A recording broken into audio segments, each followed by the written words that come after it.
G'day guys, welcome back to the Rugby League Guru podcast. Today we are going to go through the Canterbury Bulldogs and their best 17 heading into 2024. Lucky enough to be joined by a guest today, Canterbury Bulldogs royalty and one of my favourite content creators, Winstone Neville. Welcome on, mate. Thanks for having me. I'm lucky to be here, Guru. Winstone without a Y. Yeah, don't start me.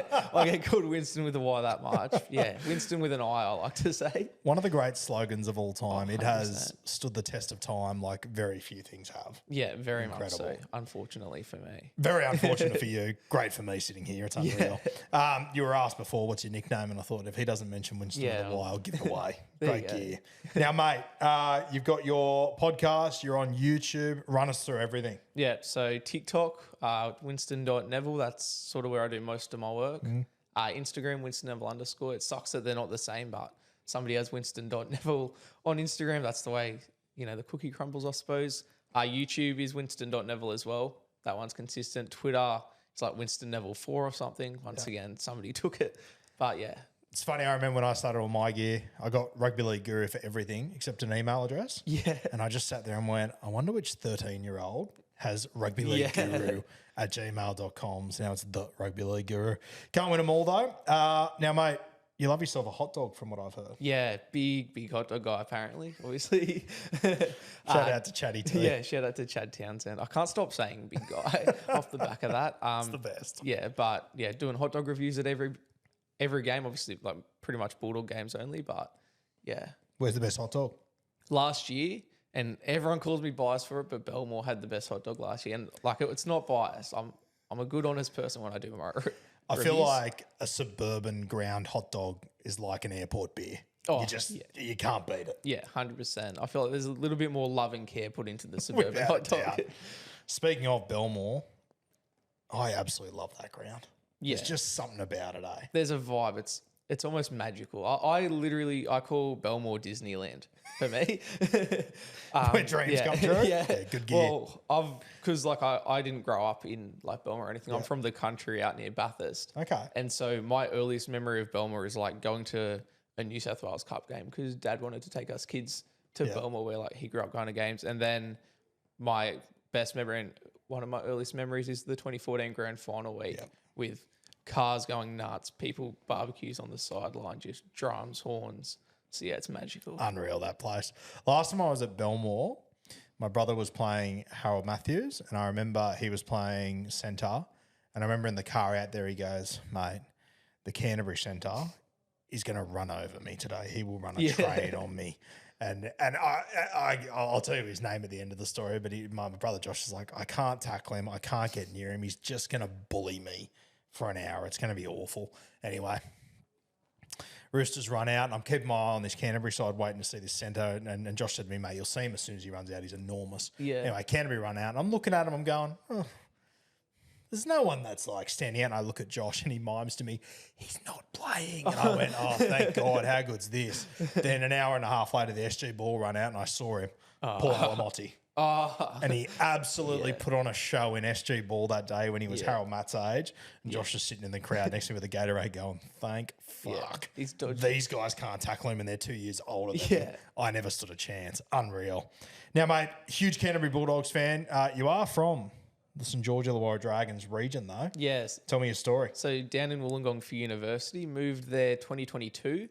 So 2 years ago now. But as I said, out from near Bathurst, small town Portland. Okay. Grew up there, which I guess you could call that Panthers territory, it's the Central West. But my whole family goes for the Bulldogs. As I said to you earlier, I didn't pick the Bulldogs. I was brainwashed into it by my dad. He probably went through the same thing that I did because my granddad grew up in the Canterbury area, became a Bulldogs fan when he was a teenager. Yep. He had, I don't remember the guy's name, but like a neighbour took him to a game when he was a teenager. My granddad, soccer fan, didn't know who the Berries were back then, but some guy took him to a game and just fell in love with it straight away at Belmore, ironically. And How good's that? because that happened, I'm now here as a Bulldogs fan. You're part of the cult now. Good gear. Yeah, that's it. The town Portland. What's the local team called? The Colts, the Portland God. Colts. Man, country teams are so much better than city Yeah. sides. We The have names a- are unreal. We have a saying, it's like up the Colts. Yeah. And I went to school in Lithgow. Don't know if you know. Yeah. And so on the way home from school into Portland, we'd be singing like typical country songs like Duncan. That was always the national anthem of Portland. And then at the end of Duncan, everyone would be like, up the Colts. And so, shout out to the Portland Colts. Love that. Unreal. Mate, let's get stuck into this Bulldog side because it's a bit of a puzzle. Oh, very much. And from my interactions with Canterbury fans online, I think some of my opinions on what this side should look like are a little bit different to theirs. So I'm very, very keen to see what your takes are. And I guess one of the most controversial ones is fullback. Yeah. You've got two new arrivals to the club, obviously Stephen Crichton and Blake Taft from the South Sydney Rabbitohs. Where do you sit on these two? I sit at Blake Taft. I think I've got nothing against Critta at fullback, but obviously we'll get to the centres, but I just prefer him in centres. I feel like Blake Taft, a quality fullback. We saw what he did at Souths in the 2021 grand final run. I think, Blake Taft is quality, and I'd just rather have Critta at centre. And I have also seen Taft training at fullback a lot. Yep. Given Critta's got an injury at the moment, so he's not training, but that's sort of where I sit. Does your thinking come back to Critta is one of the best centres in the world? Why wouldn't we play him at centre? Yeah, sort of, Like he's, in my opinion, he's the world's best centre. Obviously, you have like your Joey Manus and that who are close to him, but he's definitely one of the best centres. I think centre's his best spot. As I said, I don't doubt that he could do a job at fullback. He's obviously a very talented footballer. I think there's a few things he'd have to improve on to be a fullback. His ball playing and stuff. Yep. We saw him at 5'8" for Samoa in the Pacific tests, and he probably could have done a little bit better in terms of ball playing and stuff. But as I said, I don't doubt he could do a job at fullback, especially with practice. But I personally think I would start the season with Critta at 1. Yeah. And if it doesn't work in the first 6 or 7 weeks, I would happily make the change back to Taft. I'm just a little bit worried if you've got enough points in you to have a superstar like Critta sitting at centre instead of fullback. But when you say he's the best centre in the world based on performances in big games, there's almost no denying it. Yeah. For me. So it'll be interesting to see how that one plays out. And to your point, Guru, Jake Averillo and Paul Alamotti, the two centres last year, they've both moved on because they weren't getting, the ball they needed at centre. They weren't given the chance to do. Like we know Paul Alamotti, as you mentioned earlier, quality player. Yeah. Jake Averillo, I love Jake Averillo. I was about to say. I don't want to talk about Jake Averillo leaving because I won't throw to you, but I'm devastated for you that Jake Averillo has left without achieving his potential. However devastated you are, I'm proper cut about that, so I don't want to talk about that. But the fact that those two have moved on sort of implies that, maybe you don't want to put Critta at centre because it could be a bit of a waste. Yeah. And then it's just a matter of, can you get him involved as much as he needs to be at fullback? I genuinely think Averillo's going to go up there. I think Wayne will turn him into the star he always should have been. And I wouldn't mind a little punt on Jermaine Osaka to score more tries this year than last year, simply because of Averillo. I tweeted this when we left him, and I did say at the time, maybe it was a bit emotional, but I said Averillo play Origin within 3 years. Under Wayne Bennett, I know how good Jake Averillo can be. Yeah, he's going to, I was having a look at the top point scorer market for 2024, and Osaka is the favourite. And we were sort of talking the other day, and I think I was talking to Tim about it, and he sort of said, geez, a bit short to be Osaka at $3 or $4. And I went, bruh, get Jake Averillo next to him. Honestly, there's not many, when he plays centre and when he's played centre for Canterbury, you obviously haven't been going great, but the amount of tries he sets up is just incredible. His timing and everything is wild. Anyway, enough about Jake Averillo. I'm going to cry. I want to make sure we get through this safely. The wingers, Josh Adokar obviously picks himself. Fox, he's been fantastic for the club. I loved, in his time so far at Canterbury, just the leadership that he's shown. Yeah. I love that when you're watching on TV, you can hear him. Yeah. It's great. Yeah. I just love that about Fox. He picks himself. The other spots between the two centres and the other winger, I straight away went Kiraz on the wing. I know he can play centre. I think he's a better winger. Where do you sit on Kiraz? I think Kiraz's spot is going to come down to whoever the other winger or centre is. I don't think Kiraz determines where he plays. I think it's either Cherry, Tracey, or Wilson that is going to determine where Kiraz plays because I think he can do a job at centre. I think when he's played centre, he's gone good. He debuted at centre.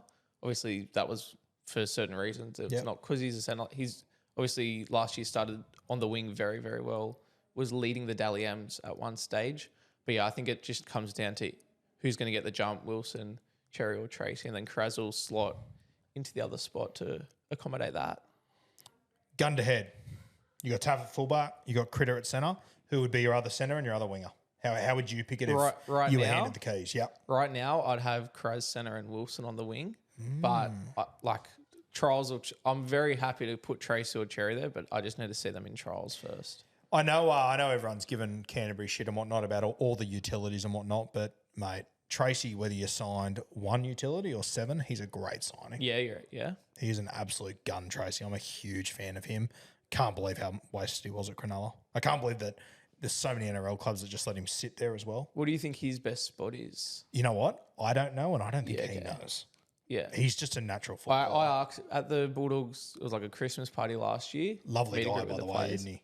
What's that? He's a lovely guy too. So He's nice, unreal. yeah. Went and spoke to him, so much time for the fans, such a good guy. And I said to him, obviously there's a lot of talk about where you're going to play, like what's your favourite position? And he sort of couldn't tell me. He couldn't tell you? Shocked me. He was like, fullback, centre, I played halves growing up. It's like, yeah, sick. Mate, I remember I've told this story a few times, a few years ago when he was at South Sydney.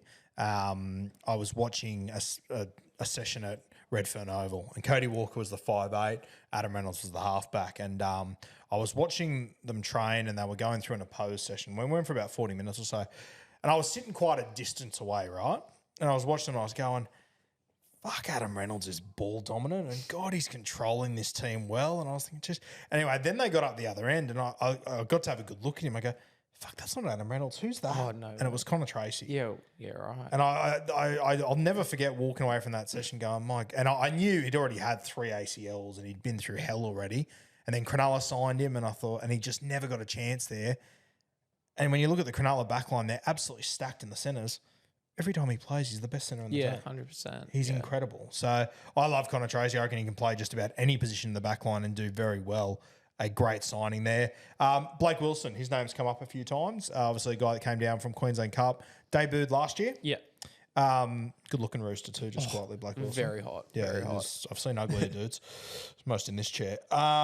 Blake Wilson, though, especially in reserve grade and everything, a try scoring freak. He's got a lot of ability, doesn't he? Yeah. I first saw him at a trial game last year against the Raiders. So our first trial, scored a try on it and just had a bit about him, bit of almost electricity about him. Yeah. He does have an error in him, which is concerning. I think he was averaging like over 1 or 2 errors a game last year, but sort of did make that wing spot. He's obviously won it over like a Jarrell Skelton and stuff, which I think surprised a lot of people. Yep. Surprised me. Yeah. So yeah, he's a quality player and yeah, super hot as well, as you said. Yeah, he's a good looking fella. Shout out to him.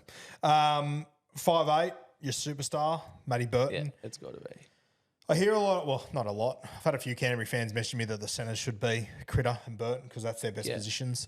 And you know what? Centre might be Burton's best position, but fuck, I will die on the hill that you just need Burton at 5'8". He can't be centre. And my biggest thing is who's going to get him the ball if he's at centre. It's almost ironic that, in my opinion, the only person at the club that can get Matt Burton good ball at centre is Matt Burton. Yes, that's a very fair call. He's got to be the 6, I think. And there's always a lot of talk about him going to centre because of what he did at Panthers. And you can't deny how good he was at centre, but I think he's a 6. So would you play Critta at left centre and pair up? Fuck, what an edge. Yeah. Burton, kick out. It's the Panthers edge, but you got Fox there instead of Ty, which isn't the worst. Yeah, wow. Yeah. I love that. Burton, we know how good he is. We probably don't have to touch on him anymore. We know he's the superstar in this team. The 7 jersey is very interesting. The Sex Pistol, he came down last year, was very impressive. I've always liked Toby Sexton. I think he's a handy player. I don't think he's a superstar, but he does a job. He kicks well. Speaking of doing a job and kicking well, Hutcher comes to the club as well. Yeah. I would assume Sexton's the front runner.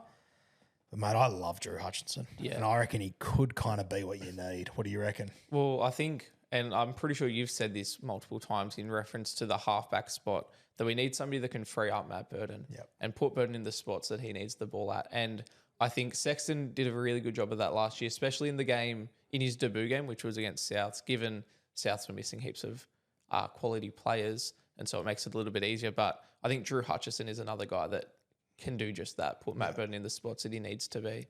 So I honestly wouldn't mind either way. I think Sexton probably gets the jump because he finished the season last year, probably gets first crack, but I wouldn't be surprised if Hutch steals it. Hutcho, he just feels like a Bulldog to me.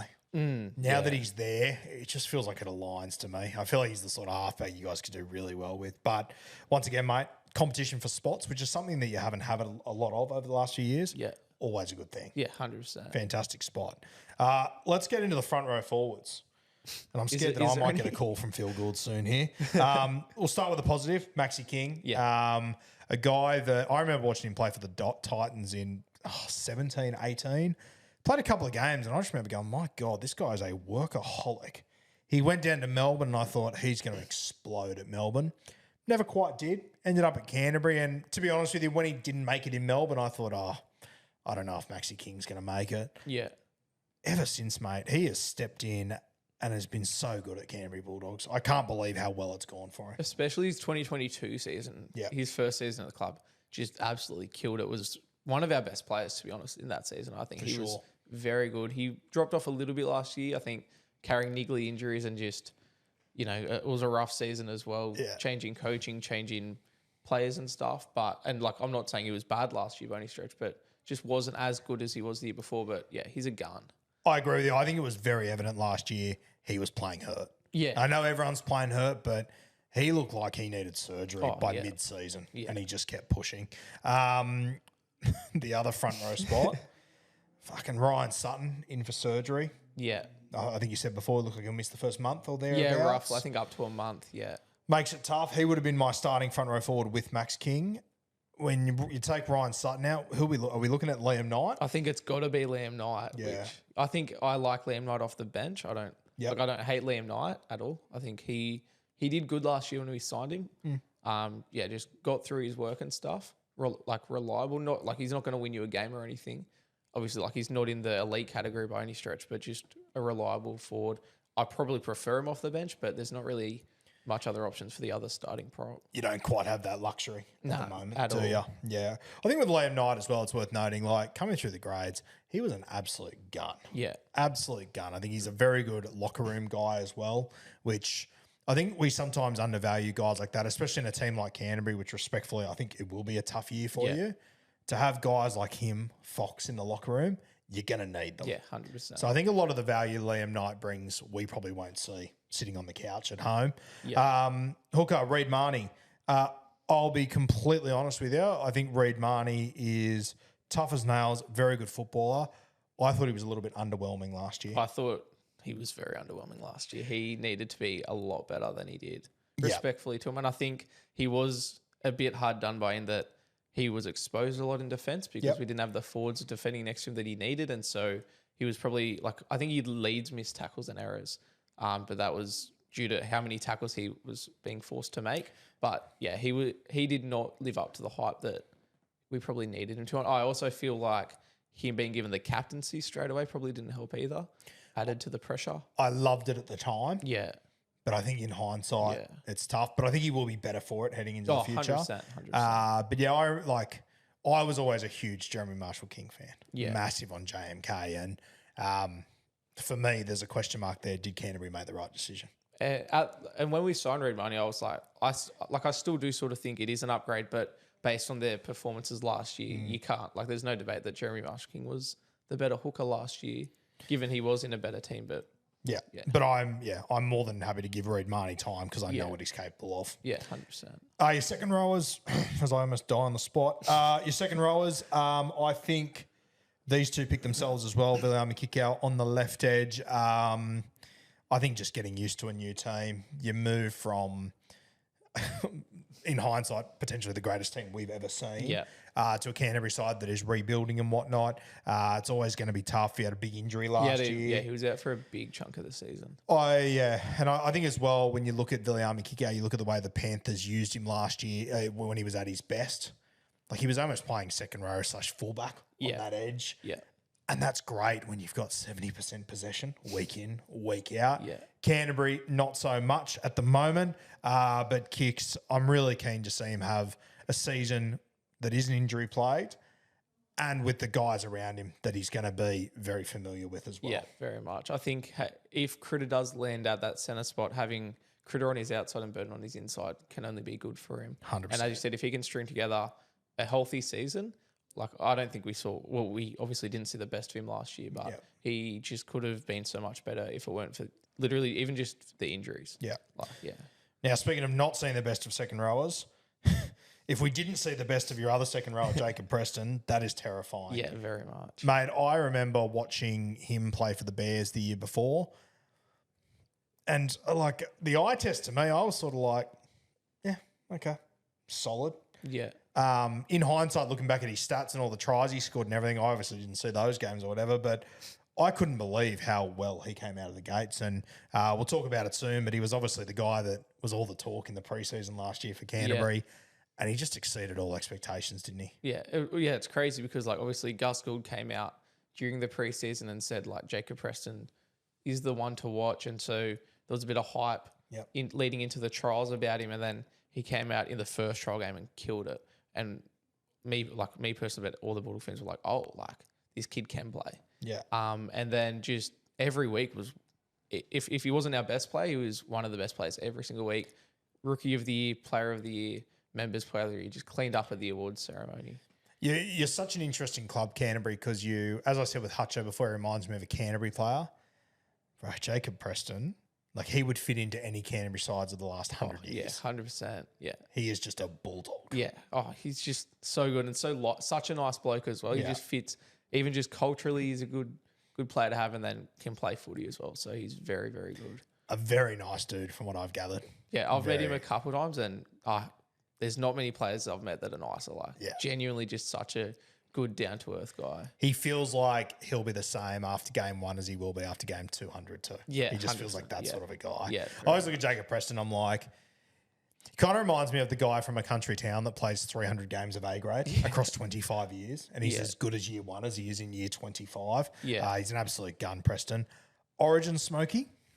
Yeah, I don't see why not. I think New South Wales, especially with Madge coaching now. He's a Madge guy. Yeah, I think very much an Origin Smoky. Yeah. Yeah, very interesting how he goes. I think this year as well, when Kiko was injured, mistake me if I'm wrong, he played both edges. Yeah, he played both sides, and you wouldn't know that he was playing, on his offside. He did a job both edges. In your debut year, it's incredible. Yeah. Very, very good. I think it's very underrated. Being able to play both sides as Fucking well. oath it The is. reads a lot of people underrate like how different the reads are in attack and defense. So to be able to do that in your rookie year, at NRL level, hectic. I think it's underrated in any position. For you to have a guy 100%. like Fox that can do it on both sides at a high click, massive. Yeah, I remember this is you can't compare this to NRL at all, but I remember in under 18s once I was a left winger that season. And mid-game, they moved me to the right wing. Just had an absolute shocker. Could not defend it. It's just so underrated. There's so much to it that people don't even consider. Yeah. When it's completely fucking different. Even which hand you hold the ball in, which hand your opposition holds the ball in, which side they fend, which foot they come off. It's completely different. So it is a huge skill set to be able to play both sides. Through the middle, 13. Mate, this is the one selection that I hope Canterbury don't outthink the room. It just has to be Josh Curran, doesn't it? Yeah, it has to be. And I am a little bit concerned that maybe they'll try and outthink the room and, put him on the bench to play at second row or something, but just put him at lock, please. Like, please just put him at lock. I absolutely love Curran. I think I remember watching him play for Wyong a couple of years ago, was at the Roosters, went over to the Warriors, and, mate, every time he played for the Warriors, top 5 on the field. Yeah, 100%. Killed it. That's the one thing that worries me about Josh Curran. Why wasn't he playing more for the Warriors? Yeah. I almost think it must have been like a personality clash over there because everything I've ever had to do with Josh Curran, he seems like a champion to me. Yeah. Well, yeah, once again, we were saying how nice Jacob Preston is. If there's anyone nicer, it's Josh Curran. He's super, super nice. I really hope he lands in that 13. If he does, I reckon he's in for a huge season. A very good signing. He said on Bloke in a Bar, Kempy's podcast, that he went to market as a 13, that he wants to be a ball-playing lock. So hopefully, the Bulldogs acknowledge that and put him where he wants to be. Kempy couldn't have spoken high enough of him either. Yeah, there you go. I don't. It almost makes me think there was a personality clash at the Warriors. Yeah. It just made no sense whatsoever. 100%. Here's some hot property. Jersey 14. Mate, I almost want to ask you who's not going to be the 14. Yeah. Okay, let's assume you've got Taff at fullback. Yeah. That takes out one potential 14. The other options, you have got Kurt Mann, Yeah. Connor Tracey, Jamin Salmon. Actually, well, let's do Jamin Salmon first. I think we both agree. Jersey 17. Yeah. Back row. I love him there. So Jamin Salmon 17, that takes out one. You got Beyond Iodo. You've got Hutchinson if he is in the halfback. Yeah. What's doing? What are you thinking? It's been the meme of the offseason, hasn't it? The utility Bulldogs. Yeah. I personally would go Kurt Mann. Yep. I think I'd use him as either lock or second row, but then if there was an injury, he comes on and covers anywhere. Yeah. Would you consider, are you in your team, would you have Reid Marnie playing 80 minutes? I think so. I know Kempy loves or doesn't love the 80-minute hooker, but I think Reid Marnie is capable of playing 80 minutes. But I'm also just not against it. But it sort of just comes down to who you have at hooker. I think Salmon can play minutes at 9 if he had to. I think Mann could play there if he had to. Yeah. And so I feel like having both of them on the bench sort of covers Marnie to a degree. I'm starting to not realise, it's just starting to be my opinion more and more that just because you can play 80 doesn't mean you should. Doesn't mean you should. And that's when you've got Reid Marnie leading the competition for errors and missed tackles. And when it seemed to me when he was at Parramatta, he did have a bit more attacking upside than what he does now. That's what makes me think it might be better off him playing 60. So would 50. You have Turpin at 14? I love Turpin, but when you've got options like Kurt Mann and stuff, I think you have to go with them. So what would be your plan to have Marnie playing 60 to 70? I would probably have Reid playing. I'd probably have him opening the game. Yeah. And then I would probably have a Kurt Mann coming on late In the game? I think so. Yeah. I haven't really thought it through too much, to be completely honest with you. But I wouldn't be playing Reid for 80. And I think when you've got the luxury of having this many good utilities who can play hooker and another position, I just think why not take advantage of it? And that's why I'm big on having your Manns, your Salmons on the bench, because we don't have the size in the forwards. And I think if you can't have the size, have the versatility, have blokes who can cover multiple positions. The forgotten man in all this, Beyond Iodo. Yeah. I'm keen to hear your opinion. I watched him play juniors and everything. He was playing a bit of halfback, played a bit of hooker for Canterbury. I wasn't convinced he was a 9, but he was electric out of there. What do you think his best spot is? So obviously he missed the whole NRL season last year due to injury. He came back into Cup late in the season. He was killing it in the halves before he got injured. So I think he's better as a half, but he's capable at hooker. Yeah, it's a very interesting one beyond Iodo. Very interesting. So talented though. Yeah, he's got a lot there. of that. He was playing 14 in 2022 at times and just was doing a job off the bench. But yeah, I don't know if he has a best spot yet. I probably prefer him in the halves, but he can play hooker. That's the thing. I think the other one that could be a serious shot of that jersey, if Bronson Xerri does come in and do well, I reckon there's every chance Connor Tracey ends up there too, which I'd 100%. Be more than happy with. I think he'd do a great job. Middle forward, Sam Hughes. Obviously, Phil Gould put out a little tweet about him the other day, so people are very, very excited about Sam Hughes. I think he's a handy player, and honestly, you don't really have many other options. Yeah, there's literally almost no other options realistically. It's tough. That other jersey, I think eventually you would either have Knight or Sutton, whichever one doesn't start. But to start the season, a couple of names here: Edwards, Patolo, Brad Moran. What sort of direction are you looking in?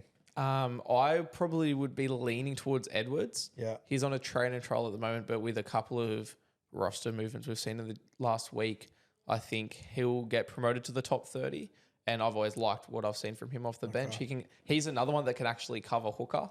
Weirdly. So that's just once again a versatility option. And he can also just play lock, prop. So he's got the versatility through the forward pack. I like Curtis Moran a lot. You talk about players being a Bulldog. I called him Brad Moran before. Little throwback there. He's a Bulldog, Curtis Moran. Yeah. So I wouldn't hate him to be there. And then Patolo as well.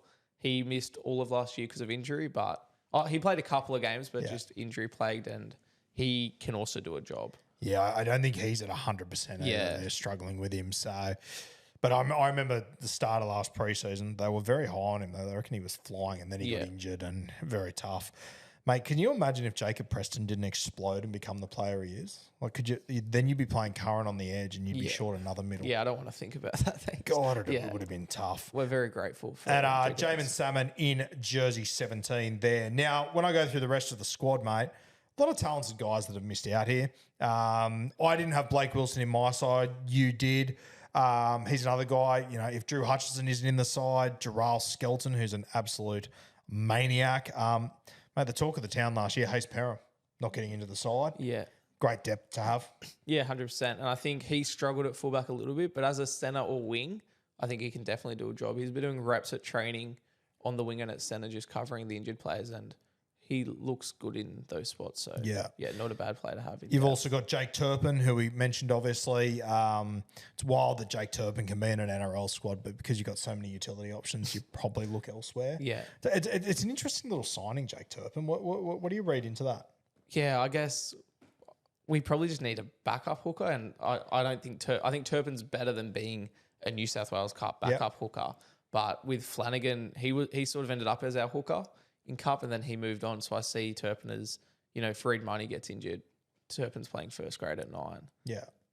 I guess the other name that we didn't mention at all, who should be mentioned, Carl Olawapu. Now, we're not quite sure where he's at. It doesn't sound overly positive, but we do wish Carl all the best. But it looks like he won't be available to start the season. Yeah, I think from what I heard with surgery and stuff, probably missing a big chunk of the season. Yeah, so we do wish Carl all the very best, because that's a very grim situation there for a good kid. Yeah. Mate, is there any other aspects you want to touch on with this Canterbury squad or anything? Who would you pick as captain? That's something I've been thinking about. It's a great question. I would probably... Because obviously Burton and Marnie were co-captains last year, and then they had the club captain thing with the on-field captains and stuff, and then obviously the club captain has left. So I'm curious who you'd go with in both spots. A lot of guys I look at, but every time I look at them, I go, is it the answer? It's an answer. Yeah. Is it the answer? I straight away sort of go to Burton just because he's going to be the chief of this side. But, mate, like, even a guy like Max King, Yeah. I wouldn't hate that. Yeah. How many NRL teams would Max King be the captain of? I'm not too sure. But in this side, I don't mind that. Mate, just because he is such a vocal voice, could you consider Fox? Yeah, he's got to be one of the front runners, I think, in my opinion. Who would you choose? Well, would you do? so obviously, as I said, Burton and Marnie are current co-captains. I don't hate that. Yep. But I feel like Burton's so young and he's meant to be leading the team around. It's added pressure. Yep. And then same for Marnie. It seemed to just add on to the pressure on him last year. So I don't hate the idea of taking it away from them. Do you give it to just Marnie or just Burton, or do you give it to a Fox? I think like Fox, he was probably my pick last year, to be honest, despite, being a winger, because he's so loud, talks so much. And then Max King was another one I liked last year. I'd probably either land at just Marnie or, a Fox or a King. Or you could even go like a Burton and a King and do like sort of how Cowboys have gone with a forward and a half as co-captains. I wonder, like, is it if you believed in Burton and Reid enough to back him in last year, is it too soon to turn your back on that idea? Maybe I don't know. I'd love to hear their thought process of doing it last year, and if they do change it, why that change would be. But I don't disagree with you. I do think it weighed down on them a little bit. Yeah. But are they now better for the run? Yeah, I think long term it probably does help a little bit. Yeah, and like very Reid Marnie's said a lot how it wasn't obviously the best season for him or the club, but he learned a lot from it, and he's learning a lot about, being a leader, and same for Burton as well. Yeah. So, Mate, I hope I am wrong, but I do have you as a bottom 14. Yeah, I think on 2024. On paper, definitely. Yeah. Yeah. Where would you consider to be a successful season for Canterbury? Like, I know everyone says win a comp. That's successful. For where you're at, the squad that you're building, some of the new key guys you've got in, there's going to be growing pains and whatnot, still working out who your halfback's going to be. We're still working out who your fullback's going to be. What would you consider a successful season for Canterbury? I think getting out of the top 4 based off the last couple of seasons is probably successful. I think you obviously they want to be playing finals. Yep. And so obviously if they can play finals, that's super successful. But yeah, realistically, on paper, it's probably top 12 for me, yeah. Who's the one player that you hope and need to really sort of go to the next level this year? I think we need our forwards to have literally career best seasons for us to be competitive at all. I think, like your Liam Knight, your Max Kings, your Ryan Suttons, they have to be their absolute best. I think we need a much better season from Marnie and Burton as well. I think needs to get back to where he is capable of playing, like the level he's capable of playing at. And you're at a lot of training sessions and what I see, and obviously, absolutely love the club. What do you love that you've seen from Serraldo so far? I think the defensive system is brought over. I think there's a lot of talk about that this season with players having not bought in last year and the players this year buying in. I think the signings he's made were very specific to have players buying into the defensive system. And so that gives me a little bit of faith in terms of where we're going defensively. I think if everyone buys in, we've seen how good it is at Penrith. And I don't doubt that we can replicate that with the right players and the right pieces with what obviously probably not this season, but like in hopefully the relatively near future as we continue to build. And then I've liked what he's said in press conferences just about building culture and building a winning culture and that sort of thing as well. And I think it's been reflected in a lot of his signings. Yeah. And in particular in guys he's let go of.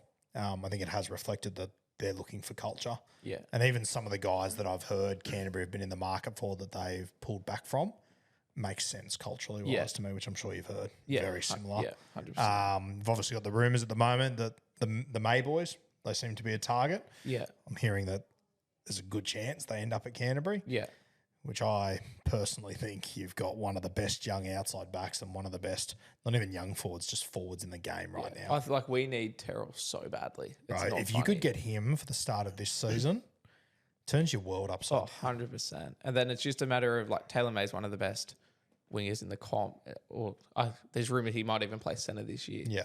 And I don't know where he fits in, but like he's the first preference winger. It's not a matter of can he fit in. It's he does fit in. Yeah, it's where you're putting it around him. Yeah, it's where he fits. Yeah. Yeah. Jeez, that'd be a good get. Yeah, 100%. I really do hope you get him, actually. I think that'd be fantastic. He obviously, Terrell was on the Bloke in a Bar podcast the other day. Wasn't holding his cards close to his chest about wanting to play with his brothers. So it'd be great to see it happen. That'd be unreal. Mate, I want to thank you for coming in today. It's been unreal to have you in. A huge Canterbury Bulldogs fan, one of the most passionate fans in the league from what I've seen. It's great to have you in, mate. Just remind everyone once again, your social medias, Instagram, TikTok, where can they find you, mate? Just once again, thanks for having me, Guru. Appreciate the invite. It's been an honour. TikTok, Winstone.Neville, Instagram, Winstone_Neville_, Orange Peelers podcast. Hopefully that'll start back up before the season kicks off. Yeah, just search Winstone Neville. You should be able to find me. Now, mate, we spoke pretty heavily about the 14 for the Canterbury Bulldogs and which superstar is going to be there. You're running out with the 14 jersey yourself on Saturday. Yeah, sure am. The Sportshed TV charity match. Obviously, you're proud sleeve sponsor of Mark Hughes Foundation. Very proud, yep. Yeah, running out in true Bulldogs fashion as the number 14. Jason David on the other side, if you know him.